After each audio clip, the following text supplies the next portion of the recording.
mukhang iniinda pa ang tuhod niya. Holmgren binibasic lang ang ilalim ng Warriors. Wiggins may pa showtime sa 3 points. Shai Alexander walang sawang sinusugod ang depensa ng Warriors. JSW versus OKC. Balik laro na nga tong si Kerry pero parang iniinda pa rin ang tuhod niya. Shoot Holmgren agad namang pumukol sa 3. Grabe ang pinapakita nitong laro. Halos binibasic niya lang ang ilalim ng Warriors. Habang maalat pa nga ang opensa ni Kerry, nilabas agad ito ni Steve Kerr. Habang si Kuminga naman ang kumakana rito. Isaiah Joe buzzer beater naman bago matapos ang first quarter. Lead niya ng 2 points ang OKC rito, 33-31. Pagpasok nga ng second quarter, Chet Holmgren sinamantala ang depensa ni Chris Paul. Chris Paul in music sa litan ng 3 point. Williams hype na hype naman sa dunk niya. Habang si Kerry naman ay kumana ng pangalawang 3. All 41 na nga under 7 minutes. Under 3 minutes, lead na nga ng 4 points ang JSW. Sa magkasunod na perimeter shot ni Wiggins. Magkasunod naman na 3 ang kinana ni Clay. Grabe, ganda ng laban. Bago matapos ang second quarter, may pahabol pa ng 3 itong si Wiggins. Double digit na nga ang lamang ng Warriors. 61-51, end of the second quarter. Pagpasok nga ng third quarter, Wiggins agad namang tumalampak.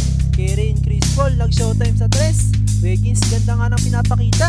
May 18 points na siya dito. Habang si Clay ay may 16 points.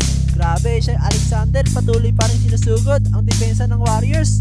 Halos hindi nga mapigilan ito. Gandang spin move naman ni Kuminga. Hype na hype sa dunk niya. Bago matapos ang third quarter, balik sa 2 points ang lead ng Warriors. Straight 5 points nga tong si Isaiah Joe under 45 seconds. 87-85, end of the third quarter. Pagpasok nga ng fourth quarter, Budenski umambag ng 5 points. Kaya pito ulit ang lead ng Warriors. Agad naman itong sinagot ng 3 ni KD. Under 7 minutes. All 96 na nga ang laban dahil kay Williams.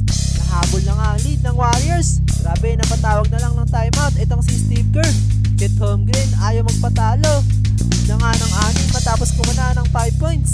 Wiggins may pa showtime sa 3 points. Agad naman tong sinagot ni Shai Alexander.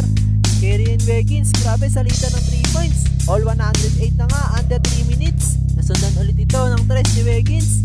All ang laban sa score na 114 under 31 seconds. Grabe, daming natuwang crowd sa biggie shot ni Wiggins. Nawala na nga ng gana ang OKC. 1.6 seconds. Lead na nga ng 3 ang Warriors.